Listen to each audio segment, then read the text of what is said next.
Here I am in Thailand. I thought it might be helpful to show you guys how I ended up doing my packing for a 4-week vacation in Thailand, just using carry-on. I have packed 6 dresses. I guess they're kind of divided into 2 color stories. I've got the navy and white that works beautifully with this papaya aubrey.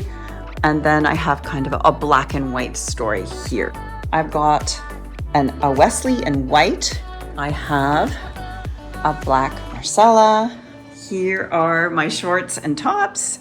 And then I have my Easton pants. This is my carry-on, so it's just a standard carry-on. So this is my bras, underwear, socks, bathing suits.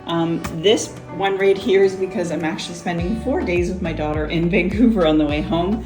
So I had to bring some winter stuff. This is where I have the dresses that you just saw over there when I pack. So those are all going right in there. And then I have 4 cover-ups. So I can wear those kind of as dresses and as cover-ups. I brought a good size knapsack. This is when we do longer day trips. I also brought a crossbody that fits a water bottle and my phone. I hope this was helpful if any of you guys are going somewhere this winter. Take care, everybody.